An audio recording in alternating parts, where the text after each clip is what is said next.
अस्सलाम वालेकुम दोस्तों, सिफल्लाह हजरत खालिद बिन वलीद सीरीज की किस्त नंबर 08 में आप सबको खुशामदीद। पिछली किस्त में हमने देखा कि किस तरह औलेस के मैदान में हजरत खालिद बिन वलीद ने ईरानियों और ईसाइयों के तकब्बुर को खाक में मिलाकर खून की नदी का वो तारीखी मार्का जीता जिसने पूरी दुनिया को हिलाकर रख दिया था।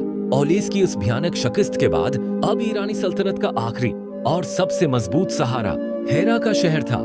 हेरा सिर्फ एक शहर नहीं था, बल्कि ये इराक का दिल, ईसाई अरबों का दाराल हुकूमत और सासानी अंपायर का सबसे बड़ा फौजी और तिजारती मरकज था। यहाँ बड़े बड़े आलीशान सफेद महल और ऐसे मजबूत किले थे जिन्हें देखकर दुश्मन के हौसले पस्त हो जाते थे। ईरान के बादशाह ने हेरा की हिफाजत के लिए अपने एक और मकार और जंगजू गवर्नर आजादबा को मुकर्रर किया था, जिसने मुसलमानों को रोकने के लिए एक इंतहाई खौफनाक और जहरीला प्लान तैयार कर रखा था। अब मुजाहिदीन इस्लाम की अगली मंजिल यही हेरा का नाकाबिल तस्खीर किला था। पूरी दुनिया की नजरें इस बात पर लगी थीं कि क्या खालिद बिन वलीद 18,000 के लश्कर के साथ हेरा के उन ऊंचे महलों और फौलादी दीवारों को गिरा पाएंगे। आइए चलते हैं तारीख के उस सबसे बड़े और दंग कर देने वाले मुहासरे की तरफ।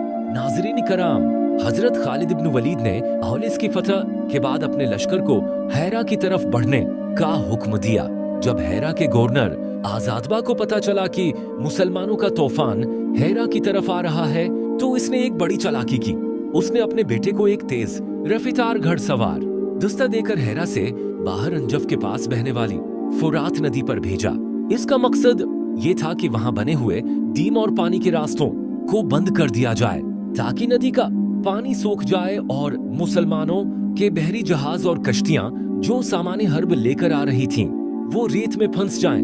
आजादबा का ये प्लान काम कर गया और मुसलमानों की कश्तियां पानी कम होने की वजह से जमीन पर रख गईं। लेकिन नाजरीन, वो नहीं जानता था कि मुसलमानों का सिपा सालार कौन है।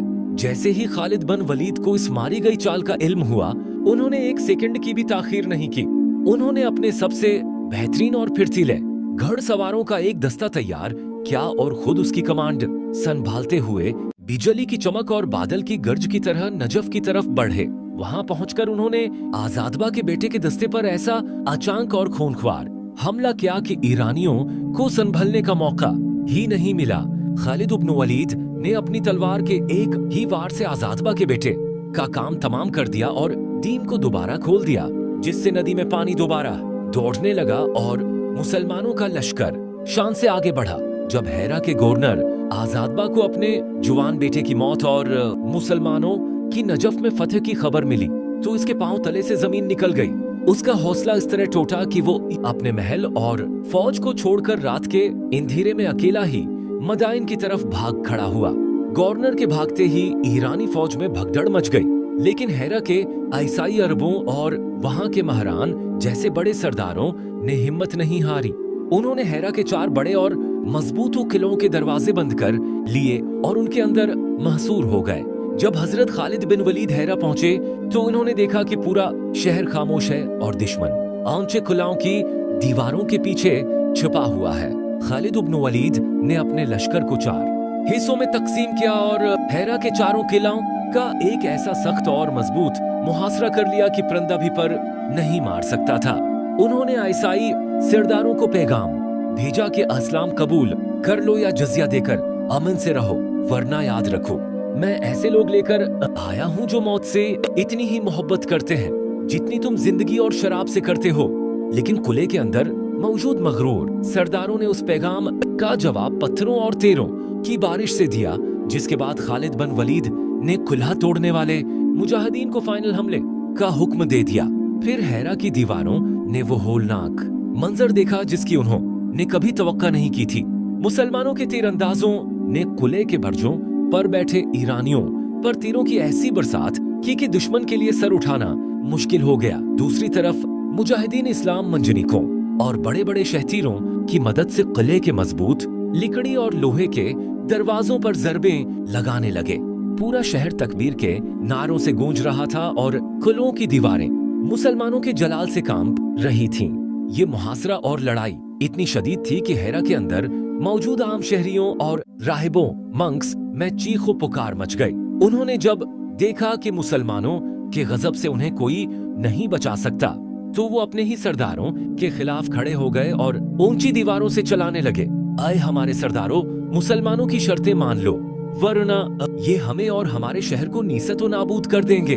अपने ही लोगों की बगावत और मुसलमानों के मुसलसल और तूफानी हमलों को देखकर हैरा के मुकरान और देगर सरदारों के हौसले बिल्कुल पस्त हो गए और उन्होंने सफेद परचम लहराकर हथियार फेंकने का फैसला कर लिया। नाजरीन कराम, बिलाखिर हैरा के सरदार रोते हुए किलाओं से बाहर आए और उन्होंने हजरत खालिद बिन वलीद के सामने घटने टेक दिए।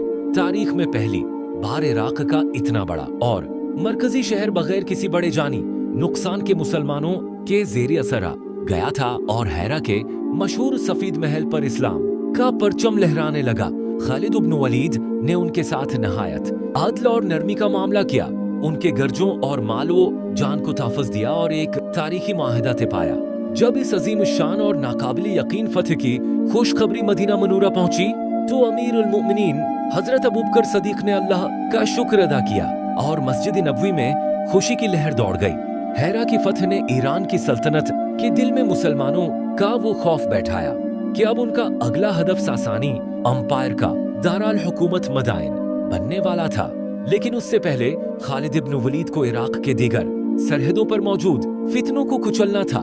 क्या होगा जब अगली किस्त में एक और बड़ा किला मुसलमानों के सामने आएगा, ये जानने के लिए हमारी अगली कड़क किस्त का इंतजार करें।